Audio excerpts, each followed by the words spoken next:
Bonjour, bienvenue sur la Libre Antenne, donc comme le lundi, mercredi, vendredi, de 21h à minuit sur metatv.org, et c'est la saison 3.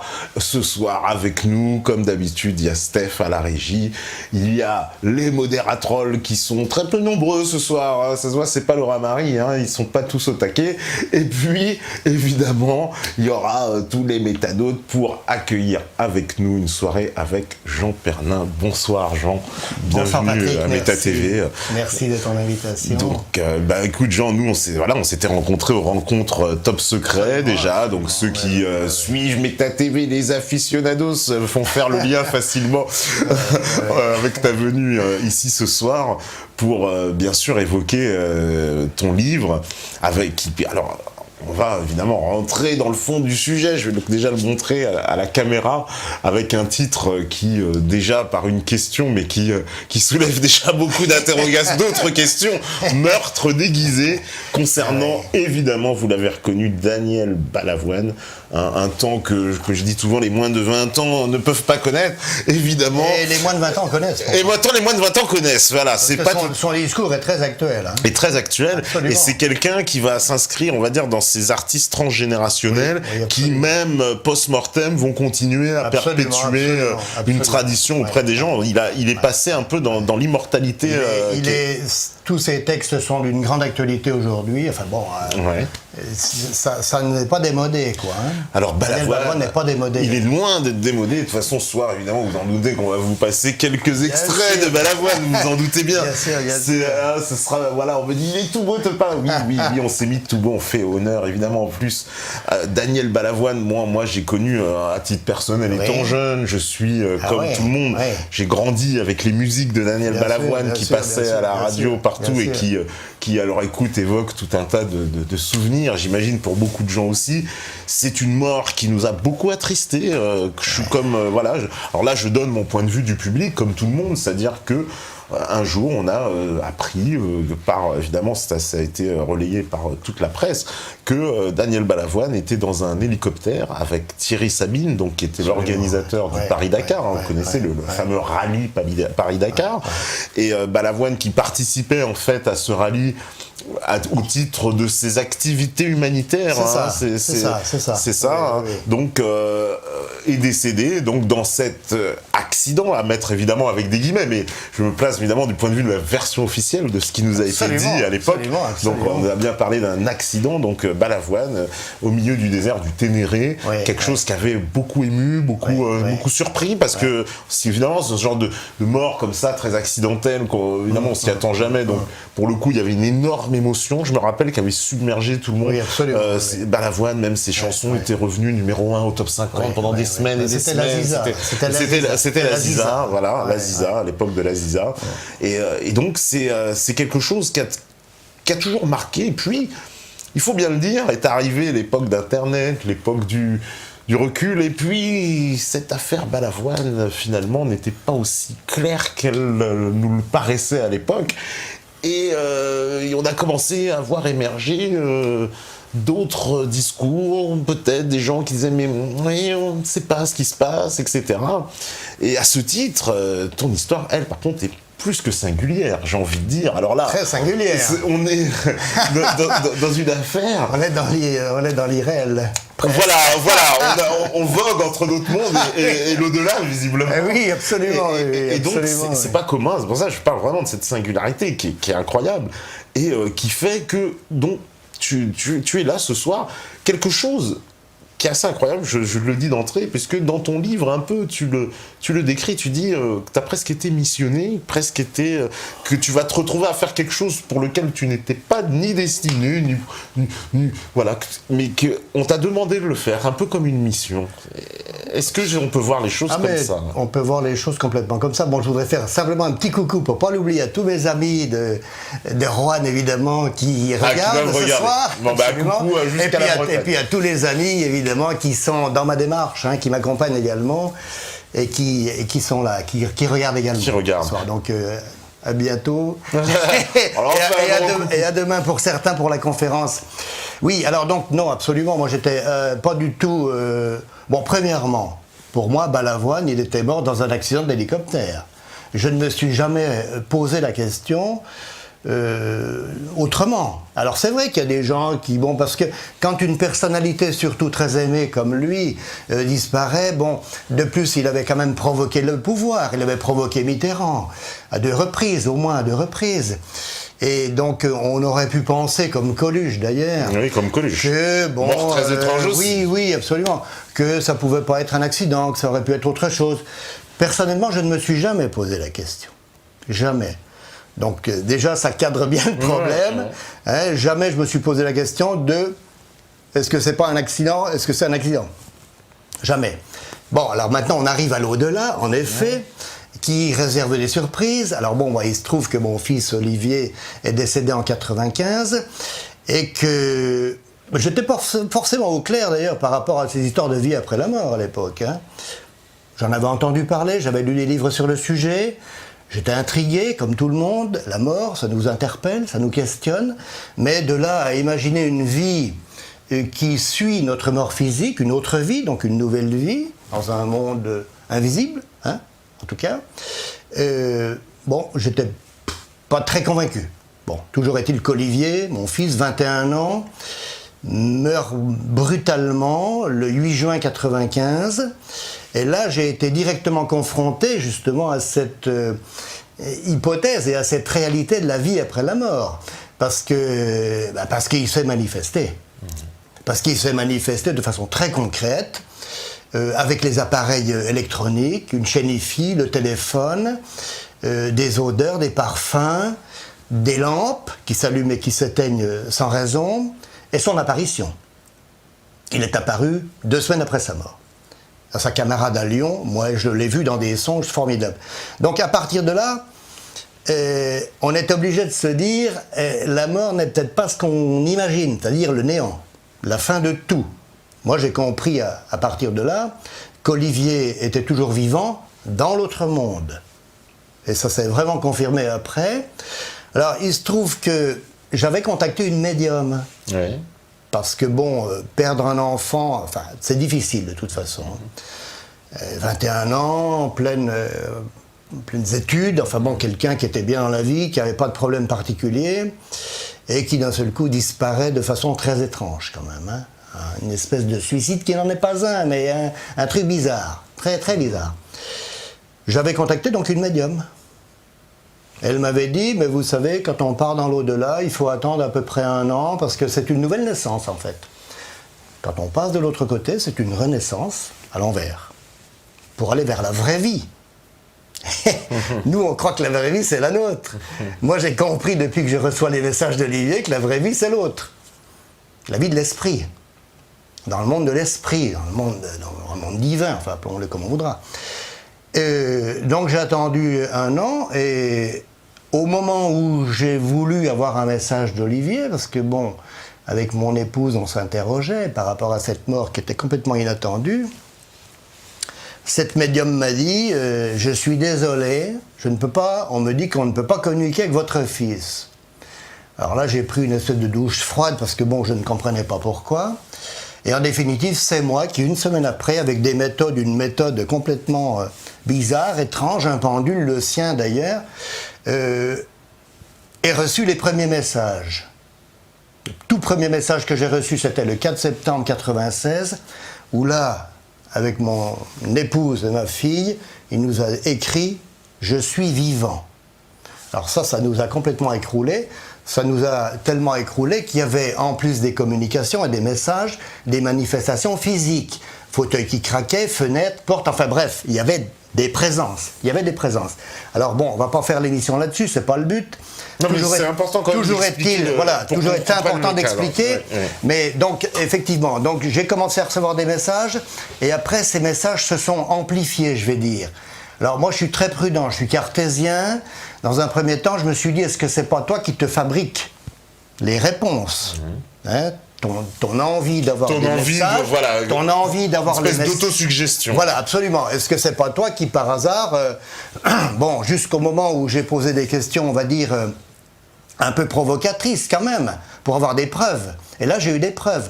Mais les plus belles preuves que j'ai eues, c'est quand j'ai reçu des messages pour des personnes que je ne connaissais pas. Bon, donc à partir de là, je ne pouvais rien inventer, puisqu'on me donnait des informations sur ces gens-là, leur nom souvent, enfin en tout cas leur prénom, enfin des détails qui me confirmaient que c'était bien ça. Donc les gens me confirmaient que c'était bien ça. Donc à partir de là, je lui dis, là tu débloques pas, tu déconnes pas. Et puis je sentais, parce que c'était très télépathique, c'est très télépathique ma communication avec Olivier, hein. Très très télépathique. Donc c'est une transmission de pensée très forte, très puissante. Mais il faut se mettre dans des conditions, ça ne se fait pas n'importe comment, ça ne se fait pas pour s'amuser, bien entendu, ça ne se fait pas pour faire de l'argent. Attention, jamais d'argent dans la spiritualité. C'est un message à tous les médiums qui, se font largement payer, souvent, hein, pour recevoir des messages. Dans le cas présent, il n'est pas question d'argent, ça ne peut pas être une question d'argent. Tout ce que je fais, moi, c'est gratuit. Aujourd'hui, je pratique des exorcismes, je fais des désenvoûtements, je vais dans des maisons hantées, je fais des communications aussi pour les personnes. Ma mission principale, évidemment, c'est l'affaire Balavoine, c'est clair. Mais tout ça, c'est dans une démarche complètement gratuite et désintéressée. C'est fondamental. Mon fils me l'a dit. La faculté que tu as, si tu ne l'utilises pas dans la droiture, te sera retirée. C'est clair et net. Hein, donc j'ai intérêt à bien me tenir, si tu vois ce que je veux dire. Bon, d'ailleurs, dans ce livre-là, il en reparle à un moment donné, si tu l'as lu. Hein. Ouais, bien sûr. Il parle du pouvoir, il parle de la faculté, il parle du don. Et quand il parle du don, il dit surtout, le don n'est pas à monnayer. On nous donne. Moi, je veux dire, j'ai jamais reçu de facture de l'au-delà. Dans le livre, je parle de Jésus. Moi, j'ai un attachement très proche par rapport à Jésus. Je ne suis pas un catholique pratiquant. Je dis toujours aux gens, quand je parle de Jésus, je ne vous parle pas du pape. Je fais bien la différence, hein, on est bien d'accord. Hein. Pour moi, Jésus est un prophète, grand prophète, qui est venu sur terre comme d'autres, bien entendu. Mais j'ai une grande proximité avec lui, et je dis toujours, bah oui, mais moi, il ne m'a jamais envoyé sa facture. Donc je ne vois pas pourquoi je ferais payer des gens d'un service qu'on me donne gratuitement. On me le donne, donc je ne le fais pas payer. Alors, donc, ça a commencé en 96, en effet, et on arrive à notre Daniel Balavoine, puisque en novembre 96, Olivier me parle d'un Daniel. Dans un message, spontanément. Spontanément, comme ça. Ah, mais spontanément. Mais je demande rien, moi. Il parle Daniel, il y a un moi, Daniel je ne demande rien. Spontanément, il me dit, Daniel est mon ami, mon fidèle compagnon. Je note. Je note sur mon cahier, parce que je notais tout ce que je recevais. Tiens, c'est ce Daniel. Alors, on n'a pas de Daniel dans notre famille. Lui n'avait pas d'ami qui s'appelle Daniel. Je pense au prophète Daniel, prophète qui est cité dans la Bible. Hein. Mais bon, c'est tout. Hein. J'approfondis pas. Je n'approfondis pas. Je pense absolument pas à Daniel Balavoine. Hein. Ouais. Ah là-bas, absolument pas. Là, t'es encore loin de penser que c'est Daniel Balavoine. Ah ben, je suis loin de penser à lui. Hein. Ah ben, je pense pas du tout à lui. Donc ça, c'était donc en 96. Et en 97, au printemps 97, le voilà qui revient me parler de Daniel. Cette fois-ci, il évoque Daniel Balavoine. Ah, intéressant. Il parle aussi de Coluche. Oui, voilà, parce qu'ils disent qu'ils sont avec Coluche. Il parle de Claude François. Oui, ça, c'est étonnant. Il me parle de Mitterrand. Il me parle du général de Gaulle. Enfin, il me parle du commandant Cousteau. Il avait une grande admiration pour le commandant Cousteau. Mais bon, c'est tout. Moi, je relève les informations. Il m'en dit pas trop sur ces gens-là. En tout cas, il y a une chose qui est sûre, c'est qu'il évoque absolument pas la mort de Daniel Balavoine, ni celle de Coluche, dont on aurait pu croire effectivement et penser que ces deux-là ne sont pas morts naturellement. Mais moi, je ne pose aucune question. Pourquoi ? Parce que pour moi, ces gens-là sont morts dans un accident. Donc je ne dis pas à Olivier, à propos, dis donc, est-ce que tu peux comment sont-ils morts ceux-là ? Pas du tout. Claude François a débarqué là, bon aujourd'hui je sais pourquoi, mais on va pas faire une émission sur Claude François. Mais là aussi c'est pas clair. Du tout. Mais c'est pas le but de la soirée. Mais en tout cas, je pose aucune question. Et moi, pendant 7 ans, de 97 à janvier 2004, je continue dans ma démarche, évidemment, de communication avec l'au-delà, de messages, d'aide. Parce que mon but, c'est aussi d'aider les parents qui ont perdu des êtres chers, c'est ça ? C'est ça ma mission principale, parce que je sais ce que c'est. Je sais la souffrance que ça génère. Je connais l'épreuve. Je l'ai vécue, je l'ai traversée. Voilà, aujourd'hui, elle est loin, l'épreuve. L'épreuve, aujourd'hui, c'est même un bonheur. Depuis longtemps, déjà. Alors, on arrive, en effet, en janvier 2004. Et c'est là que tout se révèle. Enfin, tout. Le début. Le début, parce qu'après, c'est venu crescendo, petit à petit, progressivement. Donc, en janvier 2004, je regarde un hommage à Daniel Balavoine à la télévision. Comme tous les ans, les hommages à Daniel Balavoine. Cette année, bon, évidemment, il y a eu beaucoup d'hommages, puisque c'était les 30 ans. 30 ans, et puis il y a une compilation qui est sortie. Absolument, il y a eu ça. Donc, et donc, nous, on est là pour lui rendre un hommage un peu particulier, ce soir, par rapport à sa mort. Et c'est vrai que... Quand j'ai regardé cet hommage à Daniel Balavoine, donc émission passée sur France 3 la veille, assez tardivement, que moi j'ai enregistré à l'époque et que j'ai regardé le début d'après-midi le lendemain. Je ne saurais pas te dire exactement le jour, hein, ça devait être le 9 ou le 10, quelque chose comme ça. Je regarde cet hommage, donc il y a plusieurs personnalités qui interviennent, des gens connus. Hein. Il y a entre autres la sœur de Daniel Balavoine, une des deux sœurs de Daniel Balavoine, Marie-Françoise, qui intervient. Et il y a d'autres personnes dont je ne citerai pas le nom parce que il y en a une en particulier qui est complètement impliquée dans l'histoire. Complètement impliquée dans l'histoire. Mais bon, je ne suis pas là pour faire de la délation ni de la dénonciation, c'est pas le but. Le but, c'est d'aider les consciences à accoucher. C'est ça qui est important. C'est ça l'objet de ma démarche. Alors donc, on arrive en fin d'émission. Alors, effectivement, il y a ce personnage qui s'exprime. Et après, il y a la sœur de Daniel Balavoine qui s'exprime. Et là, ce qu'elle dit me trouble. Ce qu'elle dit me trouble par rapport au personnage qui a parlé avant. Et ça, en fait, ce qu'elle dit, c'est certainement là-haut, on me le traduit différemment. En fait, je traduis quoi? Je traduis à cet instant que cette femme dit quelque chose de pas sympathique du tout par rapport au personnage qui l'a précédé dans l'intervention. Et d'un seul coup, je comprends, et on me le dit, qu'il y a une intrigue autour de cette mort et qu'on ne nous a pas dit toute la vérité. Et là, je suis quand même ébranlé là-dessus. J'ai dit là, il y a un truc. Il y a un problème. Alors bon, ça m'a évidemment sérieusement travaillé. Le 13 au soir, très important, hein, à noter, le 13 janvier, en soirée, le 13 janvier 2004, je suis vraiment poussé pour faire une communication. Je prends mon pendule et hop, ça se met en route. Et là, je reçois un message de Daniel Balavoine, qui ne parle pas du tout de son accident d'ailleurs. Alors ce message, il est là, tu l'as lu.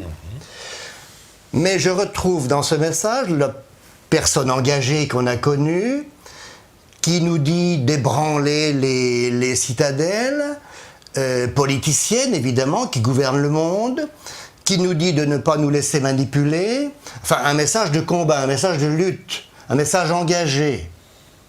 Voilà, il nous dit. Un peu d'humour, c'est presque complotiste de l'au-delà. Il nous dit attention, ne laissez pas manipuler. Oui, mais non, mais si. C'est pour nous ouvrir les yeux. Ouais.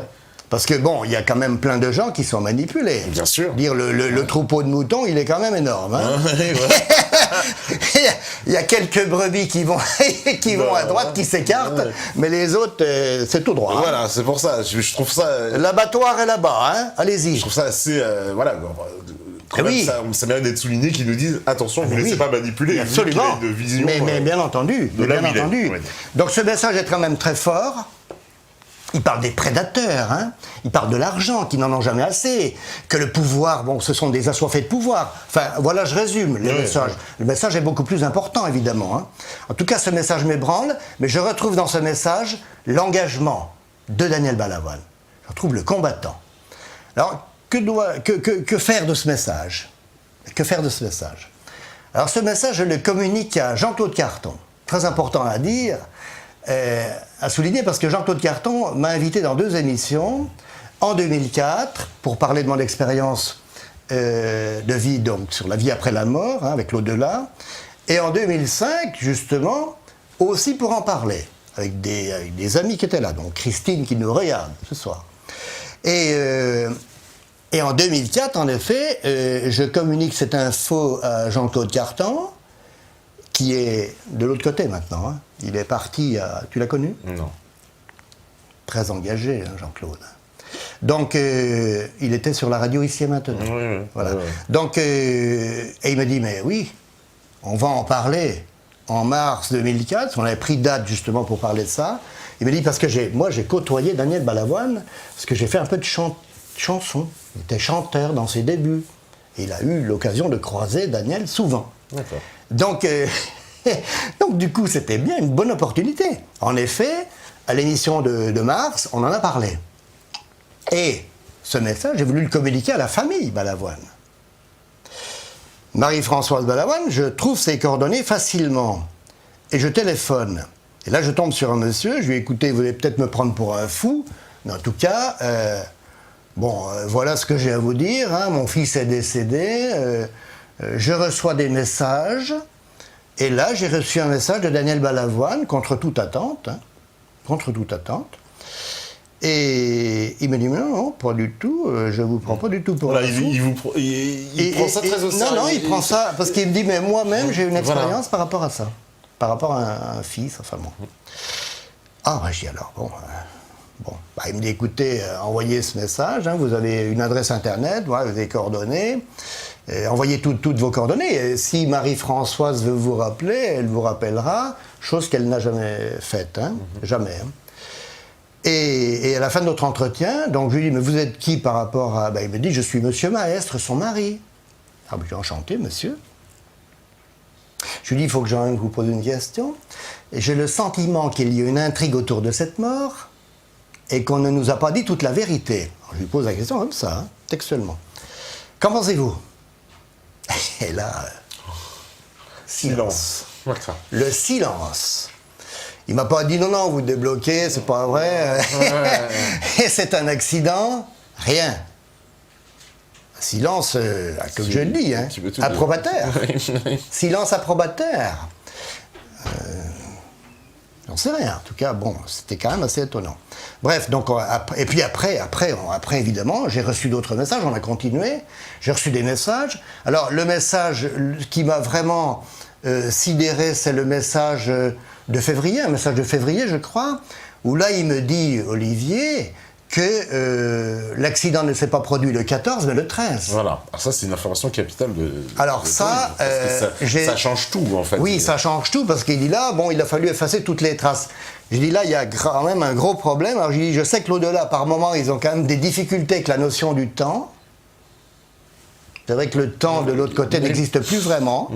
Donc j'ai dit là, les amis, là, vous n'êtes pas au point, il y a un truc qui va pas, c'est pas possible. Je vois pas comment on peut, pendant quasiment 24 heures,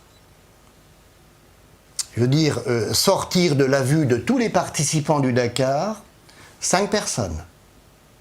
Thierry Sabine, Daniel Balavoine, Nathalie Audan, Jean-Paul Le Fur et le pilote, François-Xavier Bagnoud. Ça m'a quand même incroyablement surpris, cette affaire. J'ai dit non, là j'ai du mal à croire ça, quoi. Et je re-questionnais, et malgré tout, ils insistaient toujours. Oui, ils ont insisté sur cette date. Ils ont vraiment insisté sur cette date. Sur la date qui change tout, en plus. Ah, mais ça, c'est essentiel. On va comprendre pourquoi, mais c'est essentiel. Au départ, c'était vraiment incroyable. Et alors, il y a eu des confirmations qui sont arrivées derrière. Et la première confirmation qu'on a eue, d'ailleurs Christine, qui nous regarde, on s'était informé ce soir-là, c'était le 29 janvier 2005, et elle me dit, Jean, il va y avoir les 25 ans de Starmania, donc c'était sur France 2, je crois, et il y a sûrement Daniel, quoi. Et on va regarder une photo du crash de cet avion. Voilà. Alors, on va se replonger un peu, peut-être, les souvenirs. Voilà, donc ça, c'est la photo officielle. Alors, ça, c'est la photo. Ça, c'est une capture d'écran de la vidéo officielle du crash. Du crash, voilà. Alors, ceux qui nous parlent d'une dune de 30 mètres, ils iront se faire rhabiller. Oui, voilà. Hein, on est d'accord. Parce qu'il faut bien expliquer quelque chose. Au départ, quand l'information a été balancée dans la presse, on nous a expliqué plusieurs versions, hein, toujours dans ce genre d'événement. L'information, on va dire, n'est pas très claire, elle est mouvante, on nous donne ça, peut-être ça, peut-être ça. Donc on a parlé d'une dune, effectivement, et puis il y a une question qui se posait, alors... Vous voyez, on était loin du complotisme, hein, que Dieu nous en garde à l'époque. Cette maladie n'existait pas, vous voyez, il y avait encore de l'intelligence, on va dire, et de l'esprit critique sans se faire accuser. Mais on disait, comment un hélicoptère, et quand on voit ces images, c'est saisissant, ait pu éclater de cette façon, on va dire, se disperser, si ce n'est pas par, on va dire... l'explosion d'une roquette, etc. On a parlé à un moment donné, il était question de terroristes du désert. Oui, absolument. On a dit peut-être bien, parce que ce sont ces terroristes qu'on visait sans qu'on sache. Enfin, il y a eu beaucoup de versions, parce qu'effectivement, il y a un fait, en voyant ces images, c'est de se dire... Comment est-ce que l'hélicoptère a pu se retrouver dans cet état-là? Parce que quand bien même il se serait écrasé, il s'écrase, il finit pas tout à fait comme ça. Là, on sent qu'il y a un éparpillement. On en parlera tout à l'heure de cet hélicoptère. Alors, hélicoptère... il y a plein de choses à dire sur l'hélicoptère. Ça, il y a beaucoup de choses à dire, il y a des photos à montrer. Alors ça, évidemment, c'est le crash officiel. Officiel. Parce que nous verrons tout à l'heure qu'il y a eu... C'est ça qu'on va comprendre, qu'il y a eu deux crashs. Et c'est ça qu'on découvre dans ton livre.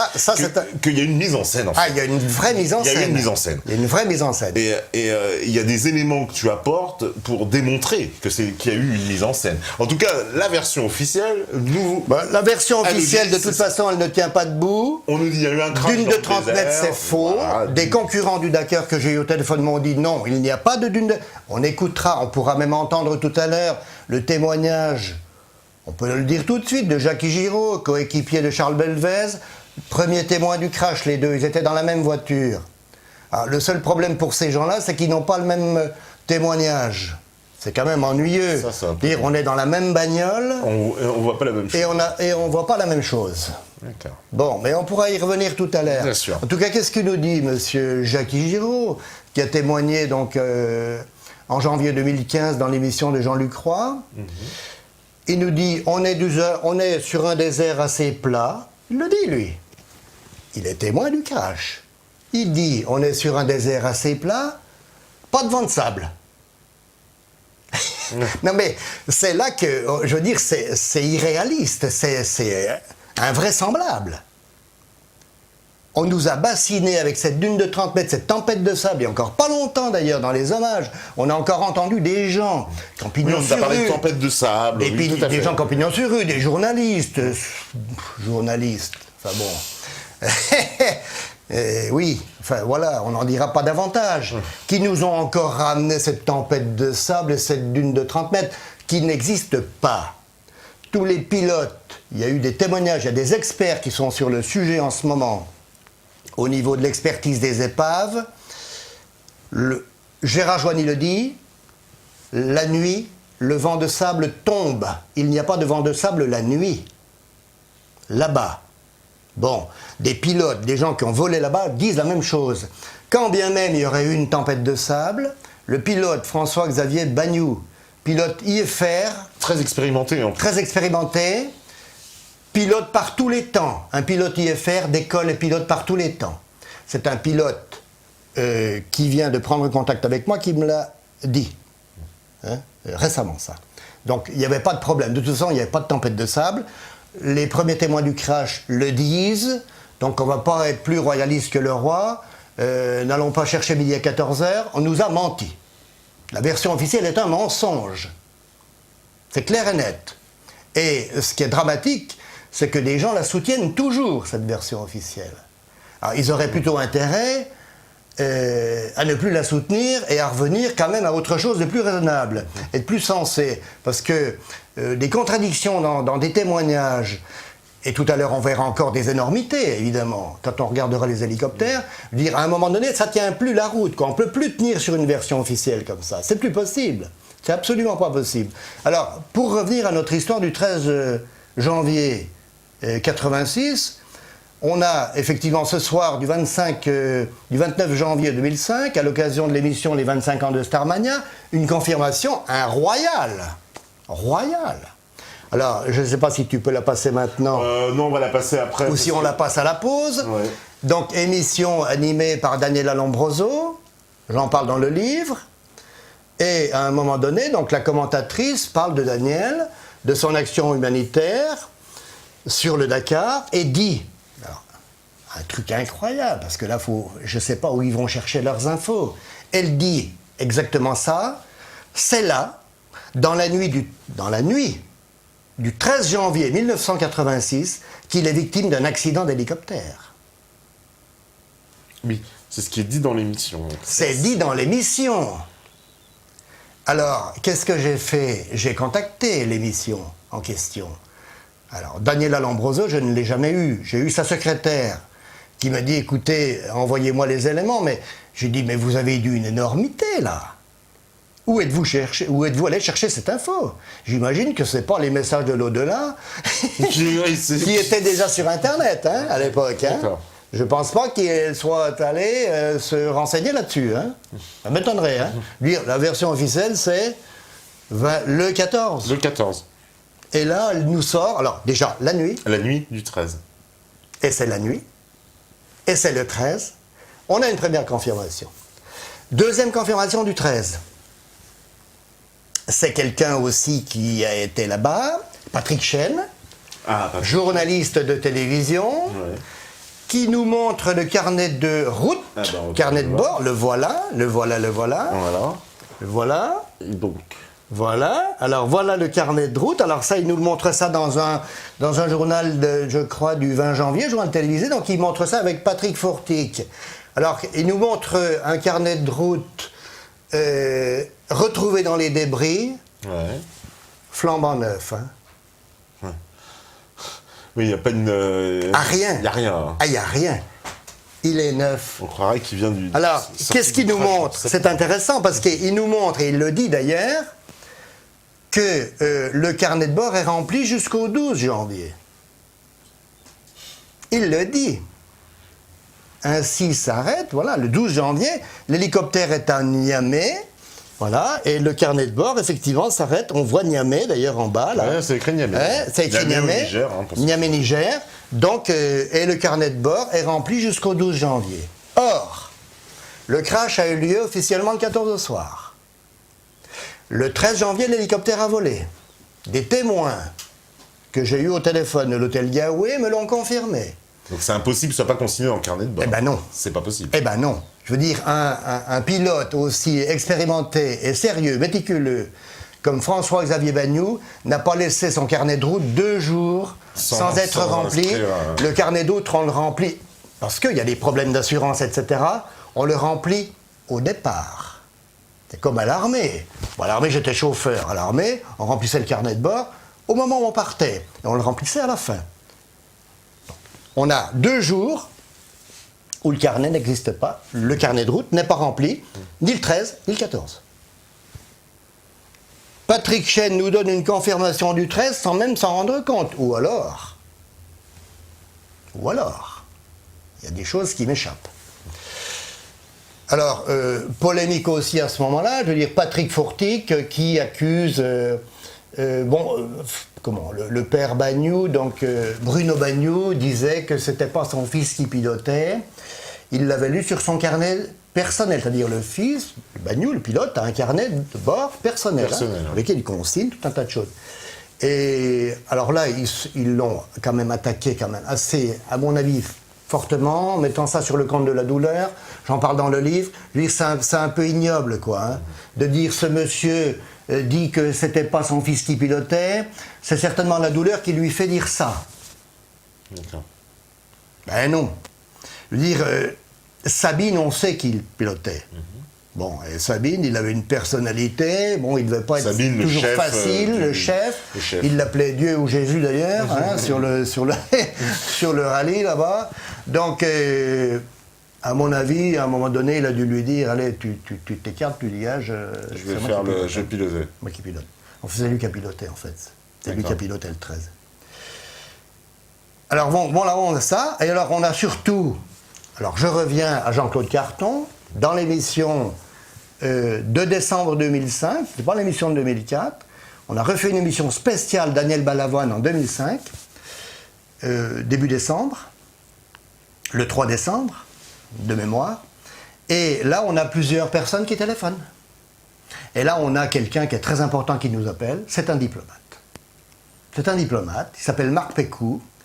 Il était présent, il n'était pas présent sur le Dakar, lui. Il était à l'ambassade de Nouakchott en Mauritanie. En Mauritanie, Nouakchott. Voilà. Mais qu'est-ce qu'il nous dit, M. Pécou? Alors, on a aussi quelques enregistrements, hein, qu'on pourra éventuellement passer. Ouais. On les passera, de toute façon. Il nous dit 2 choses importantes. On l'a réveillé en pleine nuit. On lui a bien dit, on vient d'avoir un accident dans le cadre du circuit Paris-Dakar, et on recherche un hôpital pour accueillir des blessés. Des blessés. Version officielle nous dit, on l'a oublié, 5 morts sur le coup. Non.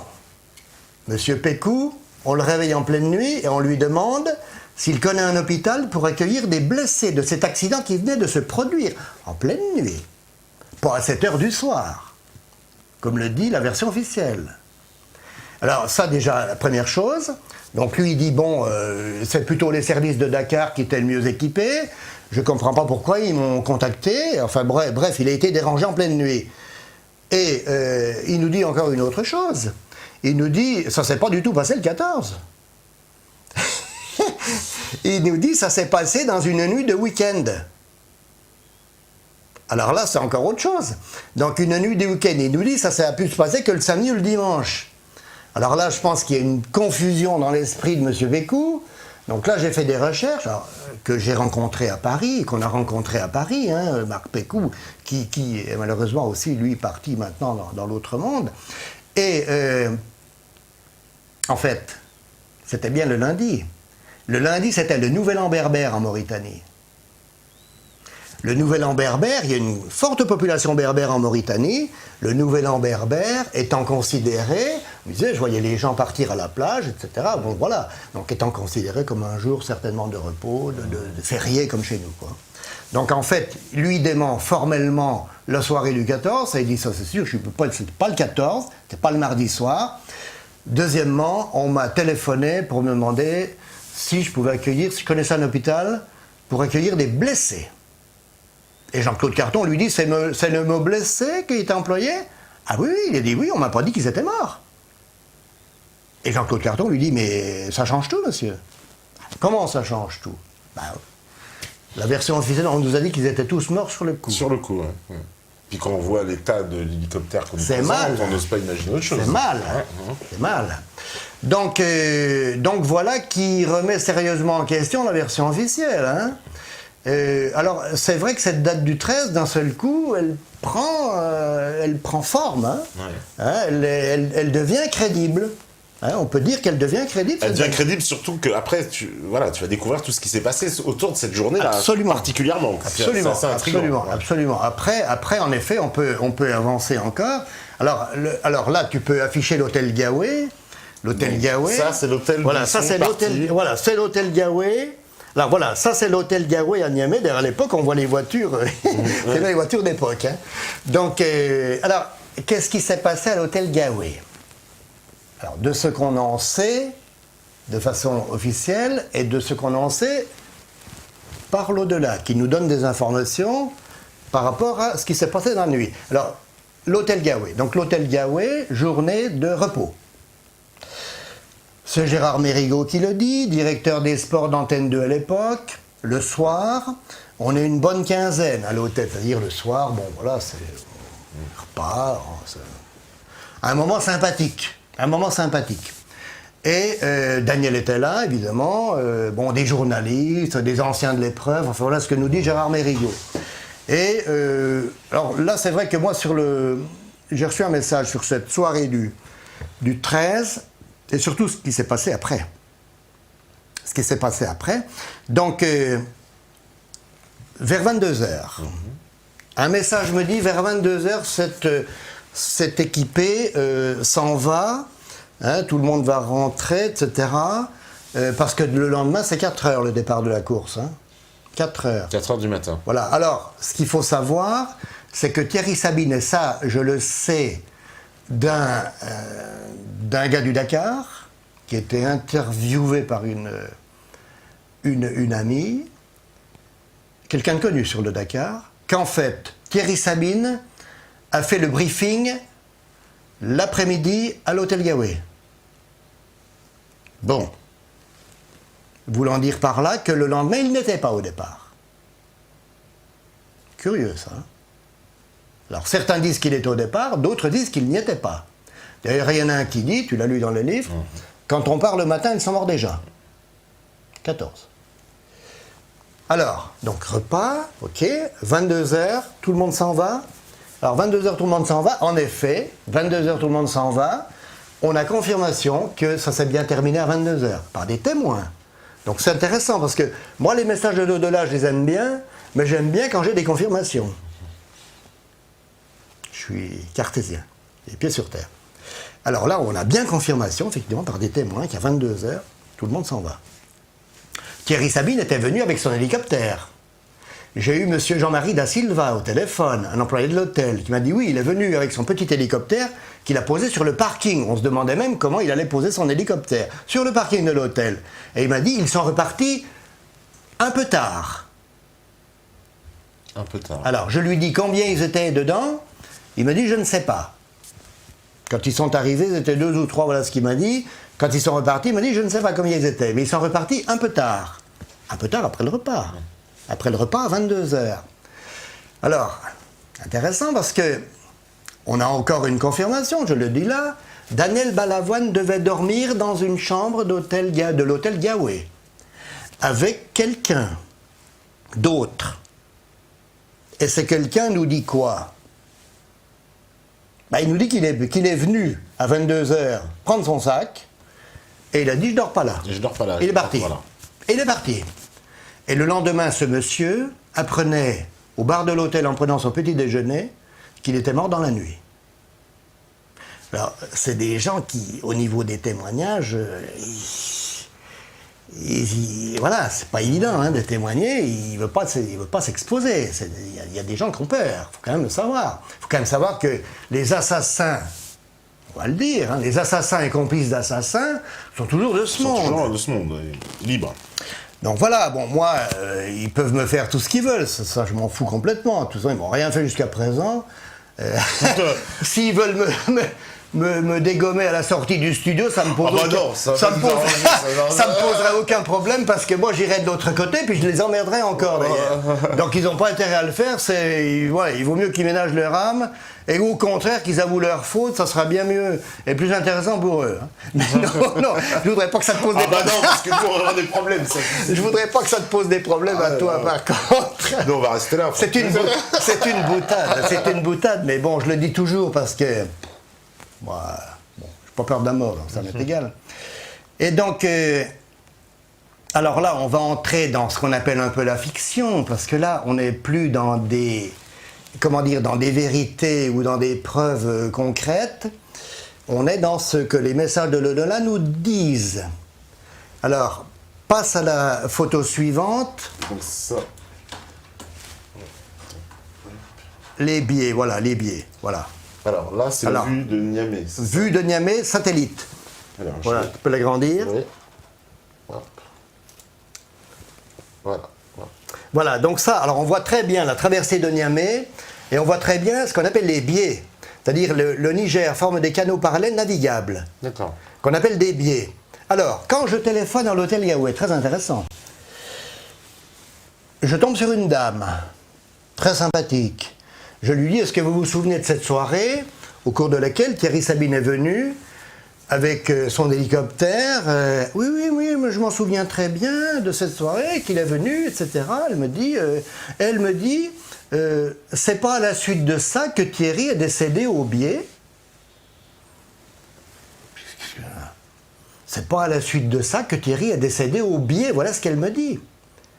Et je lui dis oui, sans savoir. Je lui dis oui, sans savoir. Et en fait, après, j'ai dit, mais qu'est-ce qu'elle me dit? Et les biais. Alors, je regarde effectivement qu'il y a bien ces canaux qu'on appelle des biais, et il y a à Niamey une zone qu'on nomme le biais. Donc, ça veut dire que le crash s'est produit au nord de Niamey, à peu près 20-30 km, dans la banlieue de Niamey. Ça, c'est très intéressant. Monsieur Da Silva nous dit quoi? Lui il dit, bah oui, ils sont partis un peu tard. Et il dit après, on a appris son crash dans la nuit, c'est les journalistes qui nous l'ont appris, dans la nuit. On a appris son décès, son crash, dans la nuit. Alors quand je l'ai poussé un petit peu en lui disant, mais attendez, au niveau des dates, etc., là il a commencé à se dire, oula, mince, j'ai lâché un truc, j'aurais peut-être pas dû lâcher. Oui. C'est-à-dire qu'en fait, bah oui, si le crash s'est produit, en effet, à 30 km, 25-30 km au nord de Niamey, forcément, ils ont été informés tout de suite à Niamey. D'ailleurs, qui a téléphoné aux diplomates dans la nuit? Il y a bien quelqu'un qui a téléphoné aux diplomates. Alors maintenant, l'hypothèse tout à fait réaliste des blessés. Alors là, ce sont des informations d'au-delà qui nous disent quoi? Alors, tu peux passer à la photo suivante. Voilà. Donc là, on a l'hélicoptère de Thierry Sabine, le rotor de queue. Le rotor de queue, voilà. Donc, qu'est-ce qui se serait passé? Alors là, c'est très important cette pièce pour comprendre justement c'est très important. Le maquillage de l'accident. Qu'est-ce qui se serait passé? Donc, ce qui se serait passé, c'est qu'en effet, quelqu'un serait venu saboter cet hélicoptère. C'est-à-dire poser un explosif facile. Hein. Moi, j'étais dans le génie, hein, l'armée. On a fait sauter des arbres ou avec des explosifs plastiques. Explosifs malléables, faciles à envelopper là, avec un détonateur, commande électrique ou commande à distance ou mèche lente. Peu importe. Et ça marche. Bon. C'est ce qui se serait passé. L'emploi conditionnel. C'est ce qui se serait passé. Alors, ils ne sont pas tout seuls. Hein. Il y en a un qui fait le boulot, il y en a d'autres qui surveillent. Alors, tout ça, ça se passe quand? Ça se passe pendant le fameux repas. Pendant le repas. On est d'accord. Il y a tout le monde qui est occupé. Il y a tout le monde est occupé. Là, on est tranquille, on sort, on fait le truc, on tourne autour de l'hélico, on regarde si tout va bien, on met ça. Ouais. C'est vite fait, c'est vite fait. Donc, l'hélico décolle. Manifestement, d'après ce que j'ai eu comme information, c'était pas François-Xavier Bagnou qui pilotait. Pourquoi? Parce que c'était un peu chaud à la sortie, là. Repas dont on me dit bien arrosé. Bon, alors forcément, Sabine, écarte-toi. Alors, où sont-ils allés? J'en sais rien. Où voulaient-ils aller? J'en sais rien. Est-ce que c'était un repérage du bivouac? Est-ce que c'était aller à l'ambassade de France? Est-ce que c'était... On n'en sait rien. J'ai pas l'info là-dessus. En tout cas, ils sont partis en hélico. Est-ce que c'était pour faire un tour de Niamey? Voir un peu la nuit? Hein, survoler le Niger? Voilà, c'est clair dans le désert. Très clair. Donc, on l'ignore, ça. Bon, ce qui se serait passé, c'est que l'explosif a fait ce qu'on appelle long feu. Il n'a pas marché. Ça n'a pas marché, ça. Donc ça n'a pas marché. Alors ça a dû péter un peu, quand même, mais comme si on avait un incident sur notre voiture, qu'est-ce qu'on fait? On s'arrête. Bon, quand on pilote un hélicoptère, on se pose. On dit, il y a un incident, il y a un truc. Bon, on se pose. Alors, il y a une organisation du crime qui suit tout ça, évidemment. Hein, c'est pas des enfants de cœur, quoi. Hein. C'est quand même une organisation structurée, voilà, donc qui suit tout ça, qui a évidemment, été mandatée par le pouvoir de l'époque, pouvoir Mitterrand, hein, faut le dire, oui, évidemment, pouvoir de Mitterrand, donc et qui suit l'opération. Alors, on suit l'opération. Alors, là, il y a une espèce d'imbroglio à ce moment-là, parce que l'hélico donc se pose. Et là, il y a des hommes en armes qui arrivent. Mais il y a aussi des gens du Dakar qui sont là. Et là, il y a une espèce de transaction, comme le dit Olivier dans un message, en cette nuit d'horreur, le diable épousa la vertu. C'est-à-dire qu'un seul coup, on se retrouve confronté à des intérêts complètement divergents, mais en même temps communs. Donc, on ne peut pas, et puis des menaces, assorties de menaces et d'intimidation. C'est-à-dire que celui qui parle, il est mort, quoi. Hein. Bon, d'un autre côté, ceux du Dakar, ils ne voulaient pas voir leur Dakar disparaître. C'est clair. Donc, en fait, il y a eu une espèce de compromis invraisemblable à ce moment-là, qui fait que certains ont accepté, contraints et forcés, de garder le silence, et que les autres ont dû empocher, à mon avis, probablement des bacs chiches, enfin bon, ce qu'on fait pour acheter les gens, quoi, pour acheter le silence des gens.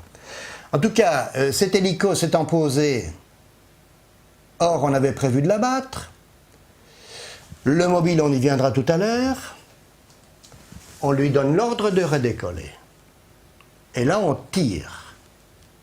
Et l'hélico tombe. Et là, on a des blessés. Là, on a des blessés. Parce que là, l'hélico, il n'était pas très haut, il est tombé. Il y a des blessés. Tout le monde n'est pas mort. Et c'est pour ça que quelqu'un téléphone aux diplomates. Mais on sait très bien que dans ce genre d'affaires, aucun blessé n'est toléré. On ne peut pas garder des blessés qu'on voulait faire taire. On est bien d'accord. Oui, bien sûr. Donc il faut les finir. Il faut les achever.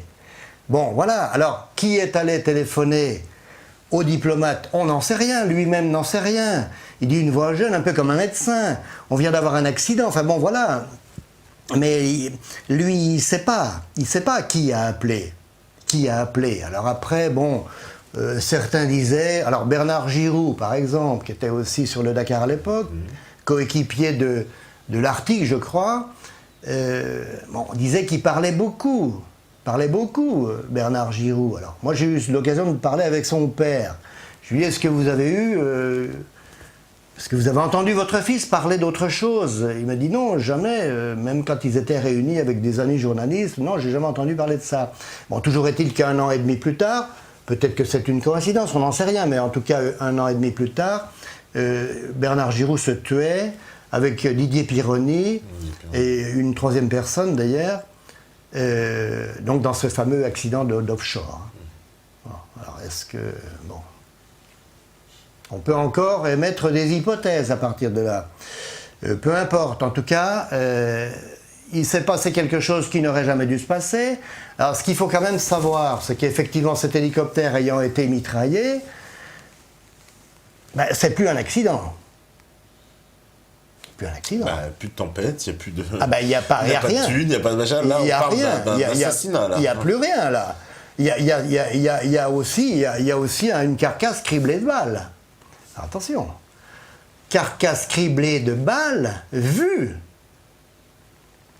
quand elle est revenue à l'aéroport Charles de Gaulle, en particulier par une personne qui évidemment ne veut pas non plus parce que la peur, qui a vu cet hélicoptère revenir criblé de balles, qui est allé à l'aérospatiale, basée à Marseille-Marignane. Des gens de l'aérospatiale l'ont vu également. Mais on est dans l'omerta, là. Là, on dira rien sur Stéphane. On dira rien, là. Il est revenu, criblé de balles. Il y en a plein qui l'ont vu, mais il n'y en a pas un qui l'ouvre. Alors, si ce soir, il y a des gens de l'aérospatiale qui s'appellent plus comme ça, c'était rebaptisé Eurocopter, maintenant ça va changer de nom. S'il y a des gens de l'aérospatiale qui ont vraiment vu cette carcasse d'hélico revenir dans les ateliers de l'aérospatiale criblée de balles, c'est peut-être le moment de le dire. Quand même. Eh ben justement, ça tombe bien, parce qu'on va faire la pause. Peut-être qu'il y en a un qui se décidera, qui va nous passer un coup de fil. Alors, si tu veux, au moment de la pause, tu peux passer la petite vidéo. Je fais confiance à Steph, il a tout calé. Donc, déroulement des faits. Déroulement des faits, il a dû tout calé. Petite vidéo faite par un ami, très bien. D'accord. Superbe vidéo. De toute façon, Steph, il est calé, je crois. Il va me faire signe. Si c'est parfait, il est calé. On fait la pause et puis on revient juste après. Vous êtes en plein dans la ferme à la voix, ils sont accrochés comme à du suspense. Mais que va-t-il se passer encore après? Pour le savoir, il faut rester connecté. Et on revient tout de suite après. À vous, la régie.